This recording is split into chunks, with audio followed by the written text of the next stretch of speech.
Okay, we'll go ahead and get started. Welcome everyone to New Mexico Senate District 40. We have with us today Amina Everett. We do not have with us today Senator Craig Brandt. He is not present. He is on a pre-planned vacation. We have Amina, and we will use the same format that we used a few minutes ago with District 12. So with that, we're ready to get started. And Amina, let's start out with your 1 minute opening. Good evening. I am honored to be able to run for this position, State Senate District 40. I love New Mexico. I have adopted New Mexico as my home, and I just love everything about the place where I live. And I look forward to serving. I come to you with 25 years of government experience in a variety of situations, financial, infrastructure, all kinds of situations related to municipal government and state government. And I look forward to providing some leadership to the state to get it moving forward. Okay, thank you. All right, Tracy, first question. Okay, this is a 1 minute question on education. What can New Mexico do to move out of 50th in the nation when it comes to education rankings? You know, we know what the best practices are in education. There is a think tank called Think New Mexico. It is based in Santa Fe, and it is populated by some of the top educators and experienced folks in this state and from all over the country. And we know what some of the major problems are with our education system here. Primarily, we just don't manage it well. The school board is made up of people that are just using that as a climbing stepping stone to their next career opportunity. And the fact is that we need to get people on the school board that know how to administer a school district. That's the first part of it. The other part is, have you ever gone to a school board meeting? Most of the time, when you attend a school board meeting, there's no talk about administering the school district. It's all rubbish. And we need to get people in that have the leadership that are really concerned about our schools and our children's lives. Thank you. Next question. All right, this is also a 1 minute question on crime. After this summer's failed special session on crime, how do you plan to address the issue in 2025? You know, there was a research project done by the University of New Mexico that really focused in on what the concerns are. And crime and public safety are the #1 concerns for the residents of New Mexico. How do we fix that?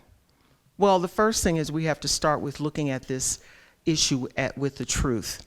And that is, we can't expect police, prosecutors, and other people who are using harsh punishment to solve the crime problem for us. The crime problem is multidimensional. There are mental health issues. There's affordable housing issues that need to be addressed to get people out of their desperation and into contributing positively to the society. And so we already know, we've had the research done, and that is the thing is that we need to have mental health professionals. We need to call for additional funding for police. Thank you. The next question, Tracy. This is also a 1 minute question, and it's on child welfare. What does New Mexico need to do to make sure CYFD is operating properly and protecting the state's most vulnerable children? First of all, I think we need to have trained social workers. I'm very certain that the state has not hired enough trained social workers that can evaluate a situation and take the appropriate steps to make sure that that child is taken care of. We've had this problem off and on. It's not just a New Mexico problem. It's a problem that's across the country.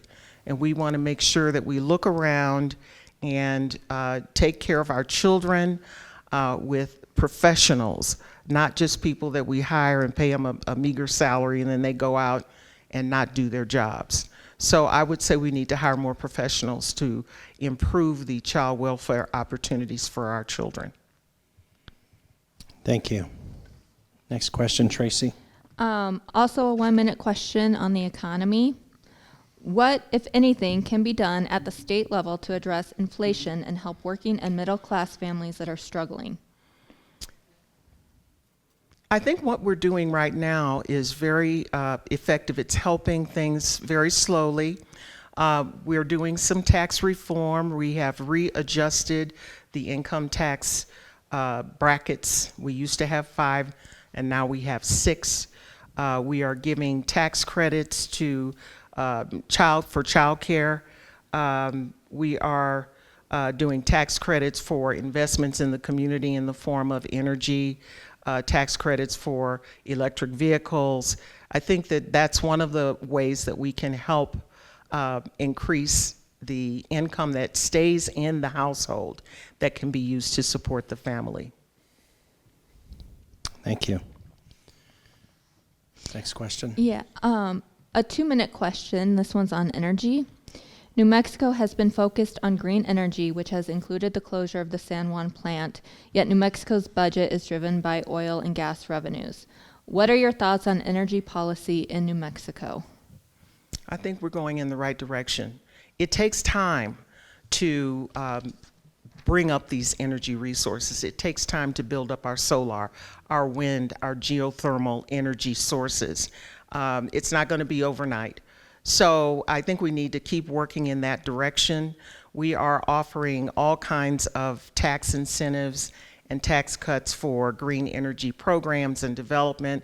We are funding education programs to train people in the apprenticeship area to work in green industry businesses. And so I think we're starting to move in that direction, but we have to be patient. It's going to take time. There is nothing as efficient as fossil fuels at this point. We put all of those other sources together, and they're not even up to 50% of the efficiency that we get from fossil fuels. So it's going to take time for us to do that, but it can be done. Okay, thank you. Tracy, next question. A 1-minute question on elections. Should New Mexico open its primary process to independent voters and those that decline to state a party? I believe in democracy, and I think everybody should be able to vote in primaries. So I believe in open primaries. And I think the way it's being done now, we are alienating a larger and larger group of individuals that would vote if they could vote in the primary. We can't afford to do that. That group is growing larger and larger, and they are very much frustrated by how things are going right now. So open primaries, I would recommend that we do that. We eliminate people having to choose a party until they want the vote, and we don't say, you can't vote in the primary. So that's my opinion. Okay, thank you. And the final question. This is also a 1-minute question on tax reform. What tax reforms would you consider making for the state to be more competitive for business development while ensuring fairness for working class families in New Mexico? I would reduce the gross receipts tax. I think that's the #1 issue that is preventing a lot of businesses from starting up and continuing here. That's a big deal. We don't have sales tax, which is great, but the gross receipts tax is a stymie to all of our business operations. And if we could bring that down a bit, that would be wonderful. That would help. Okay, thank you. And that's all for the questions. So your 1-minute closing. I just want to say that you can be born anywhere, but you can only choose where you want to do your retirement and be. And this is the place I chose, New Mexico. I love New Mexico. I want an opportunity to do everything I can to help New Mexico move forward, to progress. I'm tired of hearing about child welfare. We've got the lowest ratings. I want to improve that. I want to fix that. I want the opportunity to do that. I'm Amina Everett. I'm running for State Senate, District 40, Rio Rancho. Thank you. And that concludes the forum for New Mexico Senate District 40. Give Amina Everett a round of applause. Thank you so much.